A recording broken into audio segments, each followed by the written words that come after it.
Yesu ashimwe kandi reka muduze amaboko turamukanye. Imana ibagire neza, ndabaramukije mu izina rya Yesu Kristo. Je ndabaramukije nitwa Imana Janvier, ni jewe natewe iteka uyu munsi ngo dusangire ijambo ry'Imana. N'abandi mu Kristo wa hano je tugiye gusangira ijambo. Yesu ashimwe cyane. Imana igira neza. Imana idufise ku migambi. Imana ni Imana y'imigambi,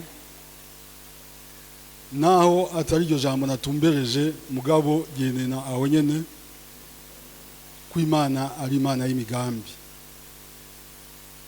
Ugiye gusoma muri Yeremiya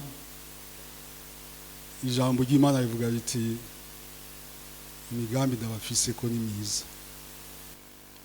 Yesu ashimwe cyane. Abaririmbyi umuvuga butumwa w'ijambo ryo gusenga yaciye avuga amajambo meza, amajambo yerekanye ko Imana ari imigambi kandi kubera ivyo dukwiye kuyirukira. Mugani yibutse ko Imana yaturemye mu ishusho ryayo. Muri ivyo yaturemye mu ishusho tukwiye kugira nuko natwe tukwiye kwa abantu b'imigambi.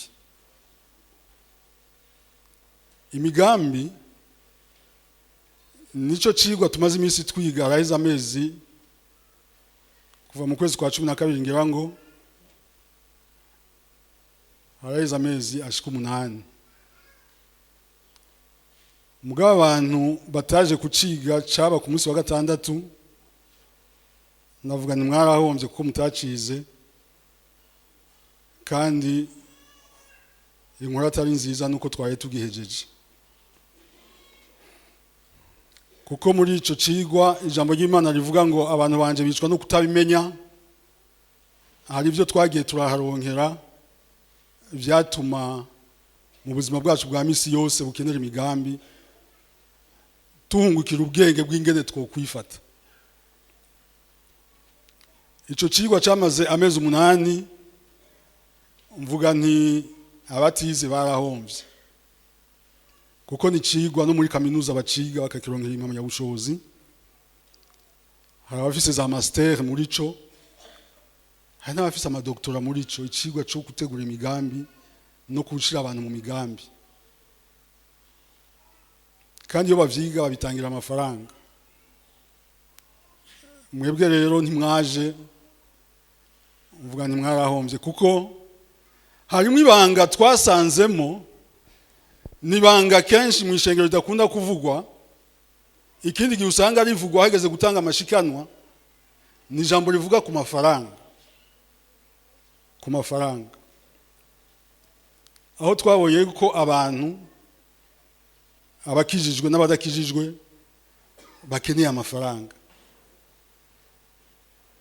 kugira bikenure, kugira baronke inyishu ibibazo bafise.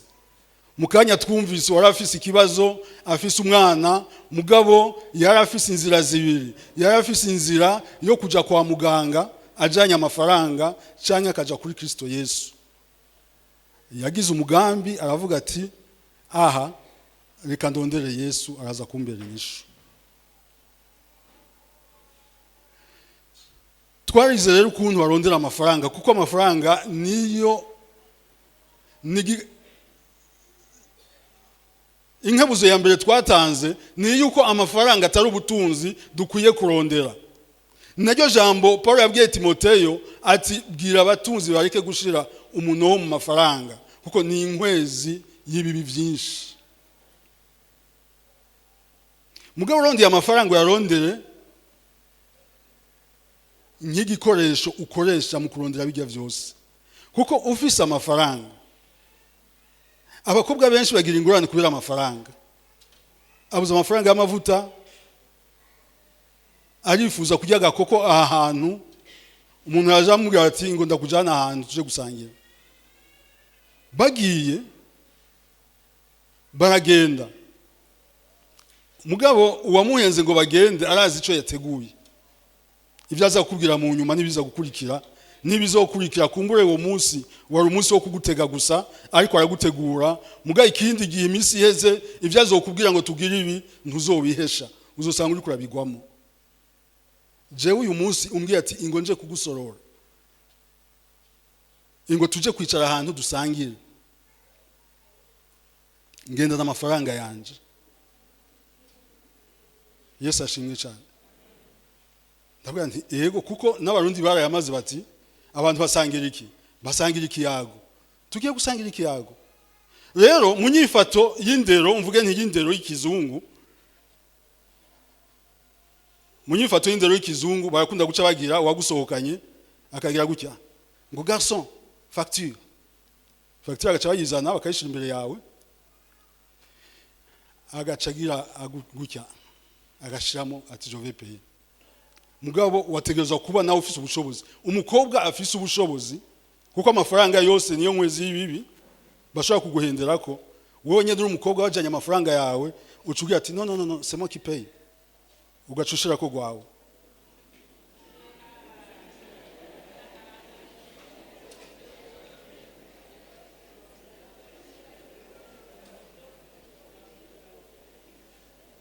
Yesu ashimwe cyane. Uwo muhungu ugize gutyo uti c'est moi qui paye, acha tunura amaso akagira gutya, me ati umukobwa ni bwoko ki? Yesu ashimwe cyane. Acha gutinya no kukubaza ibibazo, mbega ubona two chwe, acagira gutya. Umuhungu rero avuga ko ari umusirimu, nawe azocagira ati non c'est moi qui paye. Nawe urinsist kwavuga uti ni jewe ndiha. Ifo ko baja kugusorora, ibyo uza gufata ushobora kubiriha, ushobora kuvyirihira. Ibyo ndiko ndavuga ni kuri twese, aba mama iki aba, ibyo ni valable kuri twese. Genda ugiye kugusorora ufise ibyo uza gufata. Un quart de poulet 12 000 francs, ni fanta imwe canke zibiri 15 000, ngenda 15 000 ndafise gutya. Yesu ashimwe cyane. Dutegereza yo kugira amafaranga. Iminsi twamaze twiga kugira imigambi yo kugira amafaranga, kugira ngo ntibadusuzugure, kugira ngo ikigo cy'Imana nigititugwe nuko tudafise amafaranga. Nico kigo twamaze iminsi twiga, utacize yarahomvye. Je ndakunda kwiga, mu kwicenda ndafise ikigwa nzo kwiga kinsaba miliyoni 2, kandi nzociga amezi ukwezi nikuzohera iminsi mikeya miliyoni 2. Mugabo ico kigwa ndacize, ndashobora gukora rimwe nk'ukwezi nkakora miliyoni 10, kuko nizi ico kigo. Mwarahomvye kugira imigambi. Iyo umuntu ategeza kugira imigambi, ayera imigambi ku kibazo cyabonetse, ku kibazo afise. Hari abantu bagenda nk'abadafise ibibazo, ukamenga byose byaratunganye. Kugira ukora umugambi nta handi bihera ku kibazo ufise. Uteza kugira amaso ukamenya uti iki ni kibazo. Kandi ko ndavuga imigambi, si imigambi y'amafaranga gusa. Muranyumva neza? Naheje gukebura n'abagira imigambi y'amafaranga, ntimugira imigambi yo gushaka gutunga. Mugira imigambi yo kurondera ibikoresho byitwa amafaranga yo gutunganya ibibazo bitandukanye. Yesu ashimwe cyane. No kwikura kagasuzuguro. Umuntu afite amafaranga ashaka gusuzugura abandi, ukamengo n'ibimana yeretse aho bakura amafaranga bonyene.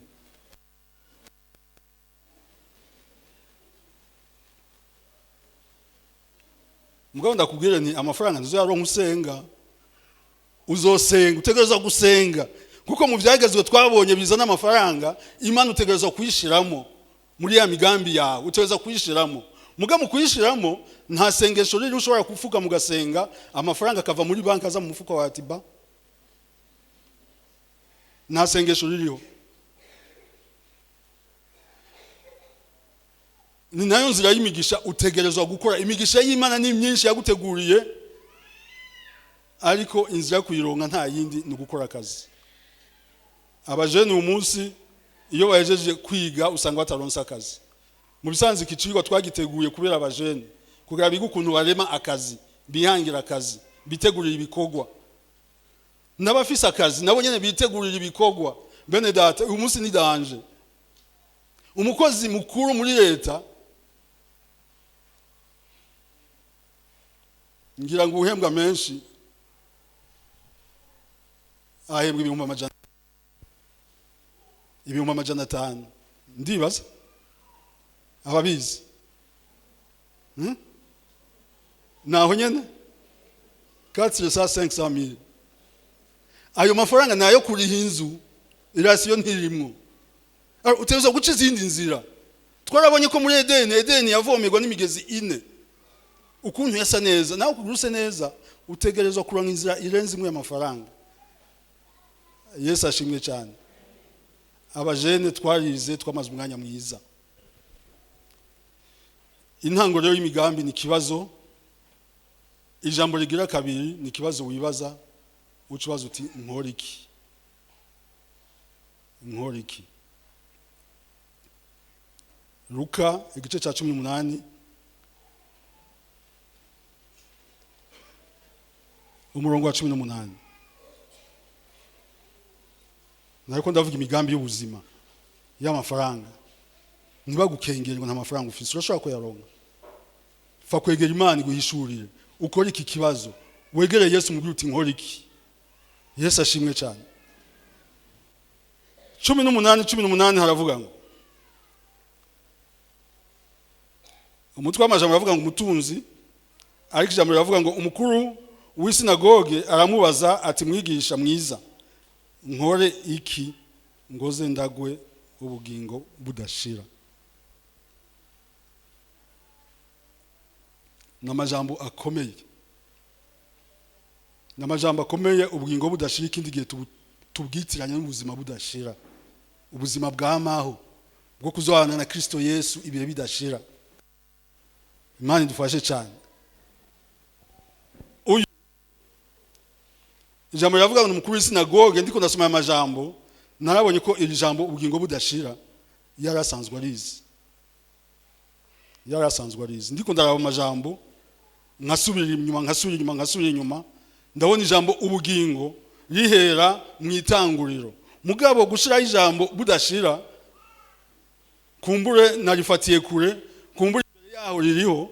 Mugabo ahahoho muri Daniel rirahari, riratangura kuhabonekera muri Daniel 12:2. Mureke dusimbe tuhasome 12:2 Daniel.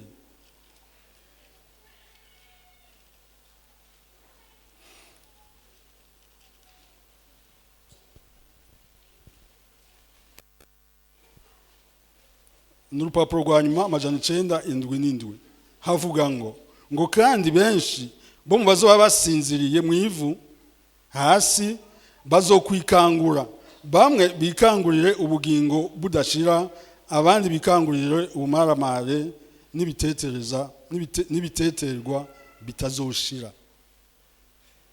Hari abazokwikangura. Ndafise umuntu dukorana yamambwira ngo shango we ngo ntabwo bufise bwo gupfa, yamafise ubwoba. Iyo avuze ngo covid yaduze arajugumira akagira iki, zingambwira ati nta na kimwe. Ngo yango we nawe kuri umupastor ntabwo bufise. Yesu ashimwe cyane. Ntabwo wamfise nyene. Ntabwo wamfise kandi si black. Kuko nari kugira ubwoba nzi yuko ukuntu nzopfa. Niba bazoncumita nkagira ubwoba bw'ico. Mugabo gupfa imyaka mfise nsigaje 10-15.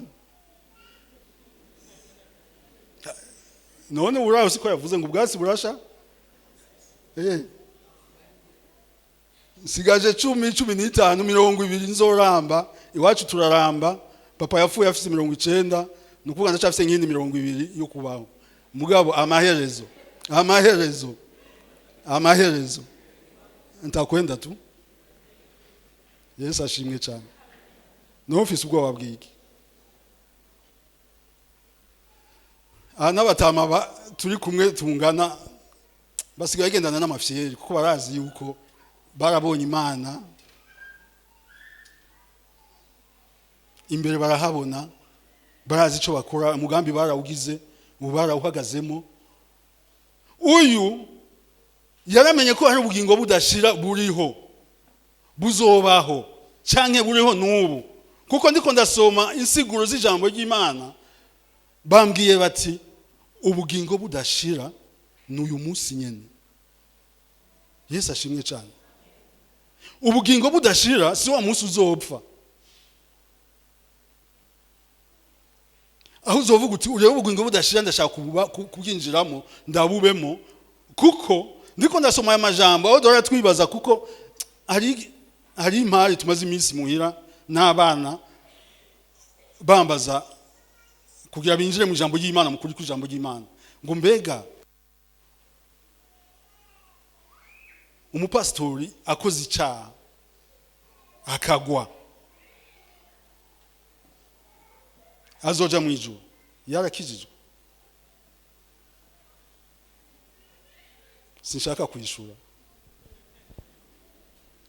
Turabiyaga tukagera igihe cyo gusenga tutaraheza bamwe mbere kubera no kuba bavuze gose imihogo yumye bagashaka bavuga ati bon twahejeje ahana n'ijambo ry'Imana uwadusengesha naca senga duheze. Imana dufashe cyane kenshi tukunda guheza tutararonka batararonka. Bari kumwe na pastor ikindi gihe bakavuga ati no kuko bamumenyereye iryo pastor avuze iryo mvuze bakavuga ati oya twe tubibona gutya burya abakirisi baronse pastor bayaga byo wari byiza kuko baramubwira neza uko bo bizera uko bo biyumvira gushika uberetse ijambo ry'Imana rikabagarukana bagasigara bavuga ati bwabundi nivyo mugandi ko ndasoma ijambo ry'Imana uyu munsi kuri iki gice cy'ubugingo budashira. Mwene dad udafise ubugingo budashira inzamba ntuzoyumva. Udafise ubugingo budashira inzamba ntuzoyumva. Ntuzokanguka ukangukira ubugingo budashira uzokanguka ukangukira ibimaramara. Imana idufashe cyane.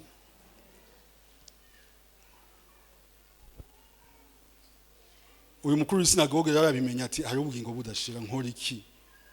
C'est ça la question. Nico kibazo tegerezo kugira Nkor'Iki? Nkor'Iki nze ndago ubugingo budashira? Nkor'Iki ko mfise iki kibazo ko chance? Nkor'Iki ko ubusambanyi bumaze? Nkor'Iki? Nkor'Iki ko ubusuma bumaze? Nkor'Iki?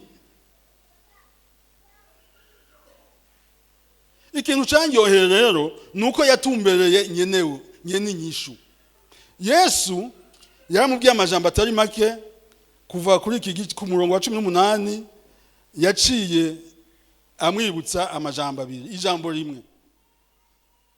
Yaramubwiye ati ko uzi ibyagezwe ntugasambane ntukice ntukibe ntukagirize abandi ibinyoma wubahe so na nyoko n'ibindi bisigura biti ibi yamubwiye nivyo bibuza kuronka ubugingo budashira. Ibi ubibamwo ndabwiye ni kibi gipimo cy'ubugingo budashira usanga ufise akangana gutya usanga ibiri kurabijamo. Imana idufashe cyane. Ugira kabiri ahanyene muri Luka 10:25 havuga ngo aharaza umuntu yiruka nawe nyene umengo yari umukuru canke mu bigisha bivyagezwe naho mubaza ni muri Luka 10:25 abashaka kwasoma baze kwasoma ntitwasoma naho nyene mubaza ikibazo nk'ico ngo Nkor'Iki? Yamubwiye yandi majambo naho nyene yamubwiye ijambo rimwe ngo ivyagezwe nta kindi yamubwiye. ivyagezwe. Mugabo we ntiyamubwiye bijya mugabo ngira kubera abamukurikiye gwabaye urutonde aza gukurikira baza kumva n'ibindi. Aramubwira ati mukundishe Uhoraho, cyagezo gikuru bamubaza Yesu ngo mukundishe Uhoraho imitima yanyu yose, ubugingo bwanyu bwose, kandi mukunde bagenzi banyu nkuko mwikunda. Icyagezo gikomeye gukunda mugenzi wawe nkuko wikunda. Gukunda mugenzi wawe nkuko wikunda. Sikintu coroshe kuko urukundo rwawe ugira utima ntushaka kumuha.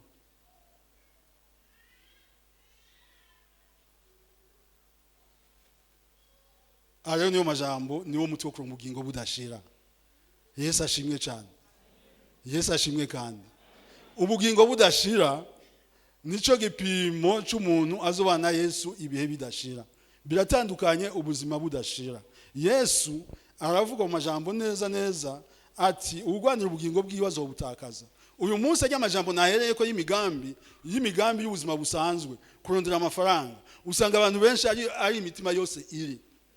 Usanga nawe nabibabwiye mugabo ujeyo urondera imigambi y'ubuzima, urondera amafaranga udashira wose. Kugashira mu mutwe wose navyo nyene uzosanga ubugingo budashira utabufise kuko uzoburi kurigwanira ugwanira ubuzima bwawe. Yesu ashimwe cyane.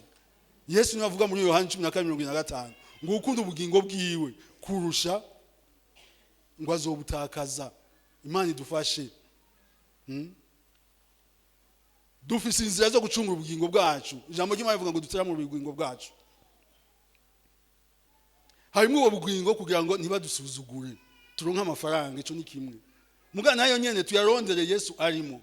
Kuko tuyarondere niyo dutegereza kubaza Nkor'Iki. Baraje barabaza Yesu bati Yesu mbega biremewe yuko hatangwa ikori kuba kuri bakazana n'ibindi kuba Roma. Yesu yavuze ati mushaka amafaranga. N'amafaranga mushaka. Abwira umwe ati muje mu kiyaga cyangwa mwitanganyika. No mwitanganyika n'amafaranga ariyo. Mwitanganyika ngo hari amafi n'abaroba bagarukira ku gakeke gusa. Ubu rero bagarukira kuri nyamunyamu. Kuko batazi ingene baziroba. Hari amafaranga menshi cyane. Yesu yavuze ati ja hari aya mafaranga. Ifi uza kuroba ya mbere uze kwasamira kurasanga amafaranga. Baza Yesu imigambi wo ukora. Je ndahejeje.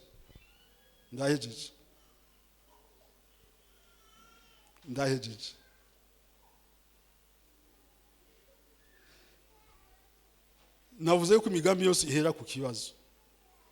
Kandi babajije Yesu bati niki twokora kugira ngo turonke ubugingo budashira. Yahereye ku vyagezwe.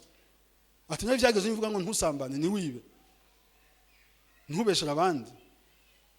Ivyo ni ibibazo byo gufatira imigambi. Uyu munsi tugana nk'abadafise imigambi ugasanga ubugingo budashira turabusha. Turiko turagwana twigwanira. Tukigwanira turondera amafaranga Yesu atarimo. Ugasanga mu kuronka amafaranga baraduhenze tuyaronze mu buryo butari bwo bikatujana mu cyaha ubugingo budashira n'ubuzima twagwanira ugasanga turahushije ubugingo budashira. Ico ni kibazo. Ufise ikibazo shikana imbere ubaze Yesu akwereke umubwira uti Nkor'Iki. Kandi ntumbeshe twese turafise ibibazo. Ufise ibibazo vy'imigambi uhembwa amafaranga make avuga ati sinzi uko ndabigenza. Uyu munsi abana birwa baridoga n'amadiplome bayatabura. Amadiplome barayatabura kubera iki? Kuko bayasanga amafotokopi yayo haya bariko baratekera imikate ariyo batekeza. Kubera iki? Kubera fotokopi zazo aho bazibika nk'aba planto bahembwa sinzi kwashikana 100,000. Usanga bijya ipapuro byose bafotoye bagiye barata babizana bakaja kubidandaza. Ikibazo cy'amafaranga. Urakora urahembwa mbwa nuza amafaranga haje. Urakeneye umugambi wo kurondera andi mafaranga. Bikaba bimeze gutyo ngwino dusenga Imana. Tubwire Yesu ati dukora iki? Habuze gutaha Imana iguhishure, uryamye Imana iguhishure.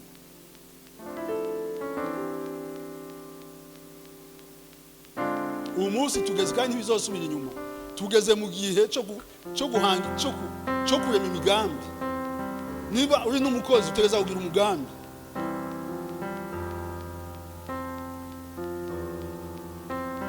Nimba wiga na kaminuza ndakubwira inkuru itari nziza, utegereza kwiga gukora imigambi kuko uzoheza kuronka akazi atari cyoroshye. Unakaronse nawe nyene bazoguha ibimo amajanandi amahera y'inzu 1.3. Ngwino dusenga Imana. Urafise ikibazo c'icaha, ubugingo budashira ni fiye, ntabwo ufise.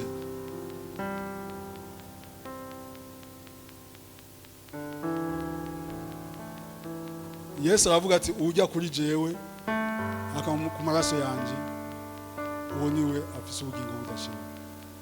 Ngwino kuri Yesu uronka ubugingo budashira. Jewe ndahejeje kandi sisubira guhamagara ushaka aze, hanyuma dusenga Imana.